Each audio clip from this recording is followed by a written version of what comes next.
Hello YouTube, this is DVD Review Studios here, and today I'm going to be doing a Blu-ray and DVD update for February 2017.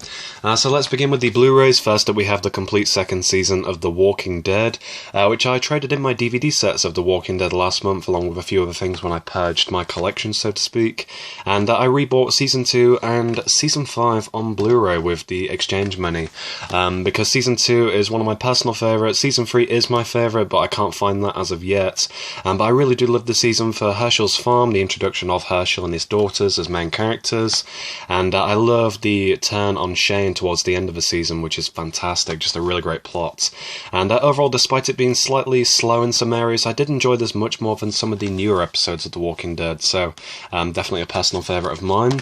And I also picked up Season 5 because I loved the first few episodes, particularly the first episode on this box set where the characters escape Terminus.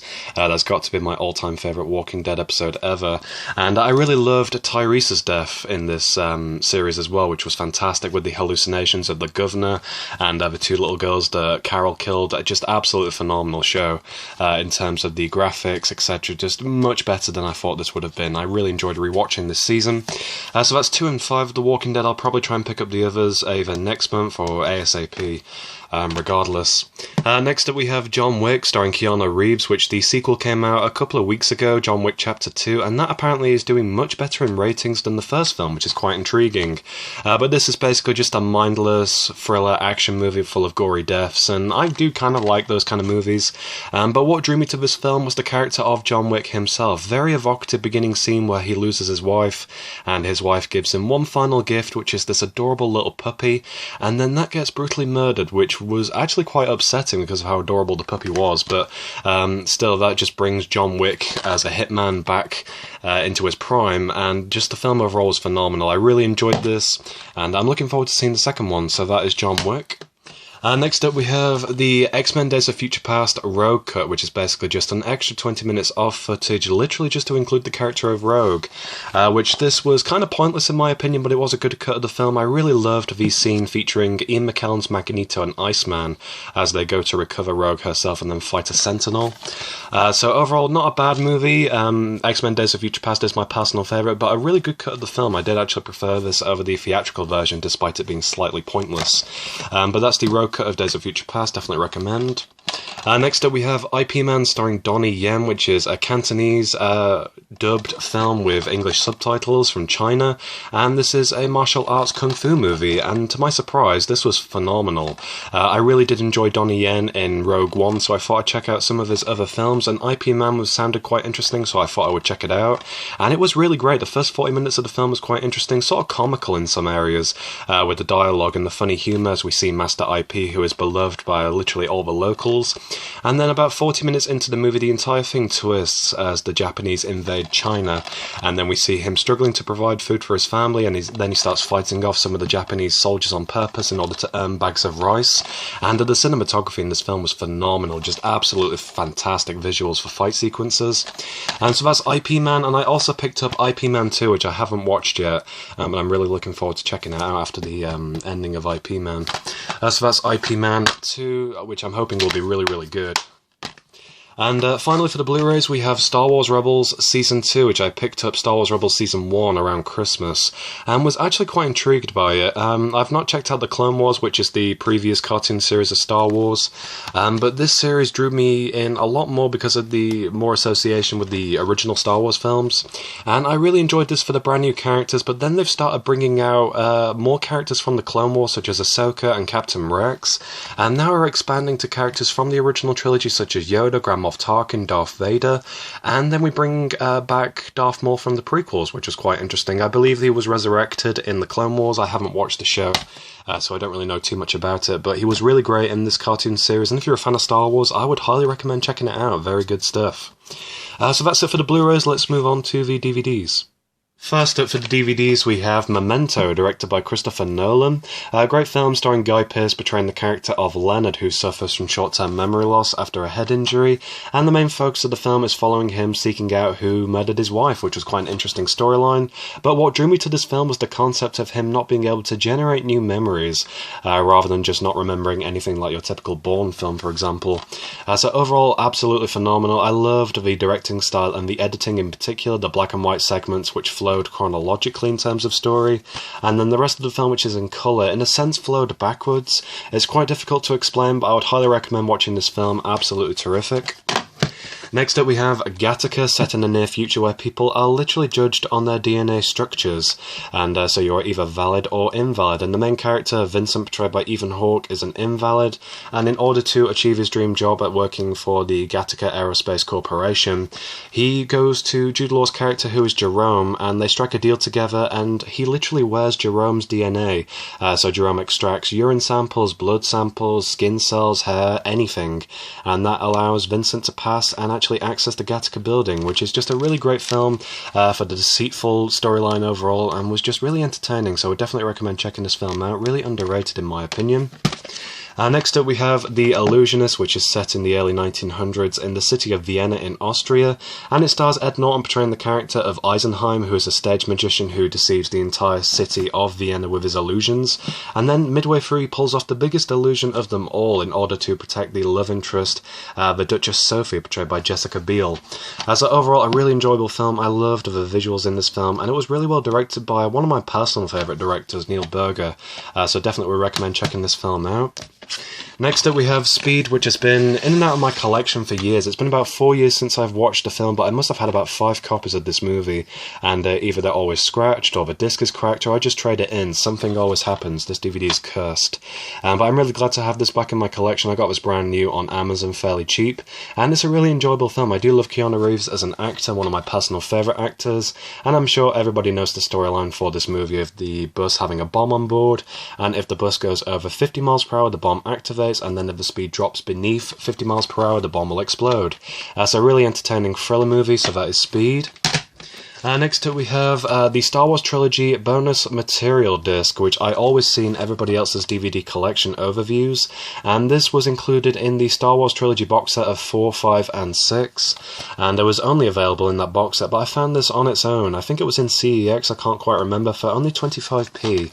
But to my surprise, there's really not much content on here, just a couple of trailers for the original Star Wars films, and a small preview of the behind the scenes of Star Wars Episode 3 Revenge of the Sith, since this DVD came out in 2004 and Revenge of the Sith came out in 2005.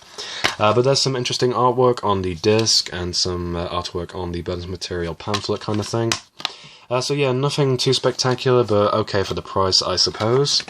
Next up we have Volume 1 of Pinky and the Brain, a Steven Spielberg produced cartoon by Warner Brothers, which I believe these cartoon characters originated from the Animaniacs show, which is also a Warner Brothers created cartoon, and these characters are fantastic. I love the Brain voiced by Maurice LaMarche, and Pinky voiced by Rob Paulson is terrific as well, and they have really great chemistry in this show. I love the insults from the Brain and just the inexplicable responses from Pinky, and the premise of the show is terrific, with the two characters trying to take over the world every night, and then failing, which obviously is why there are so many episodes of the show.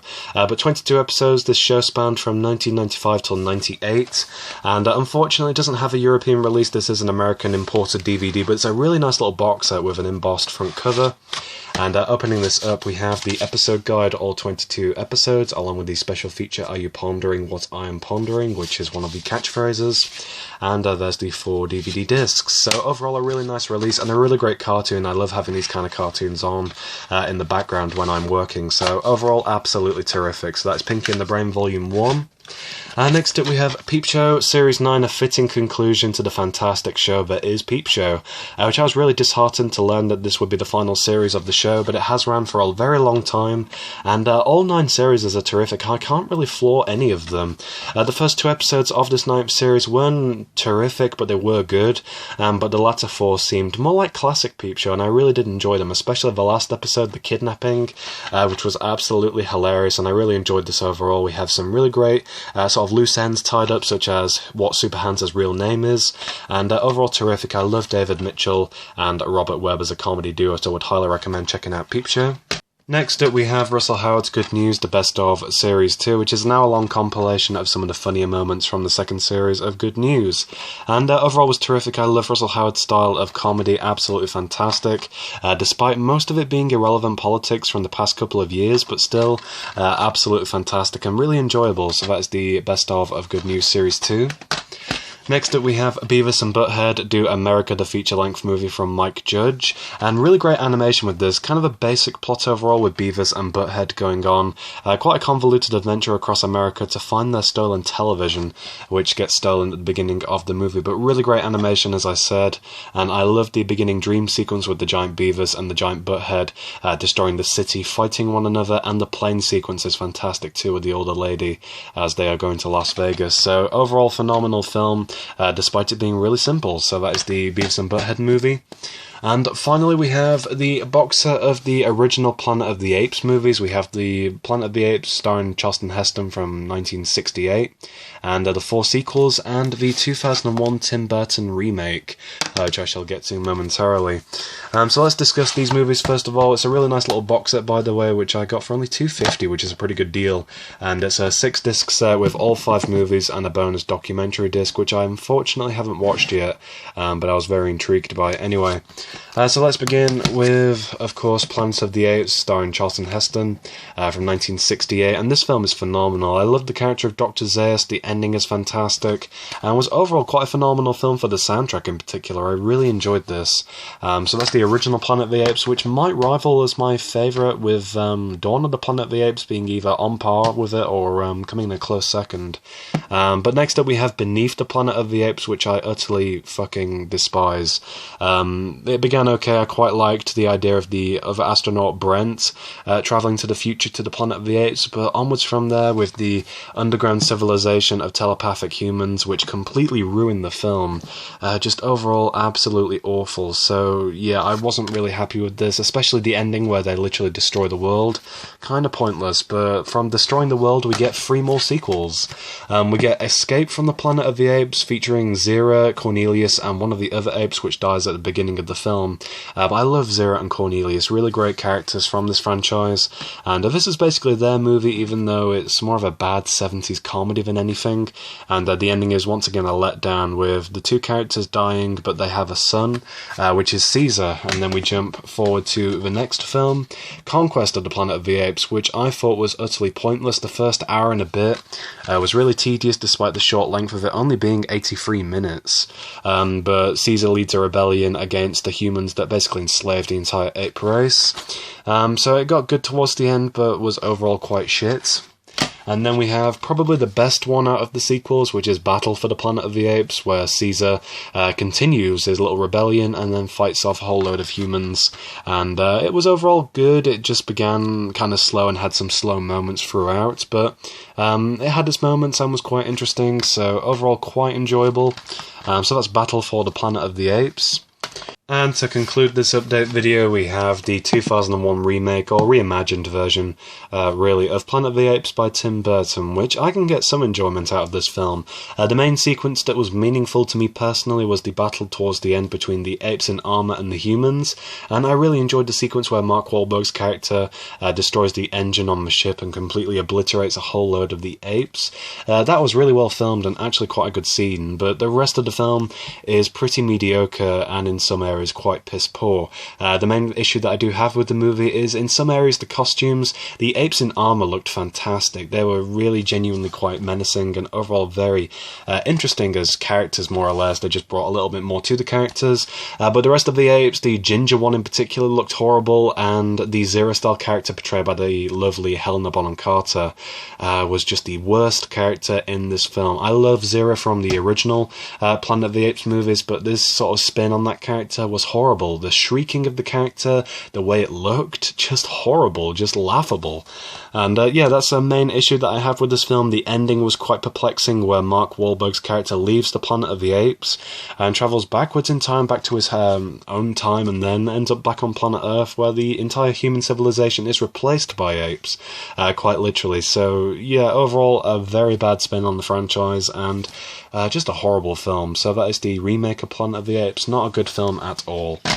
And that's pretty much it for my Blu-ray and DVD update for February 2017. If you've seen anything in this update video you would like to see a full in-depth review of from me, then please drop me a comment down below and I shall sort something in the near future. So thanks for watching, be sure to leave a like down below, drop me a comment and please subscribe for more upcoming videos.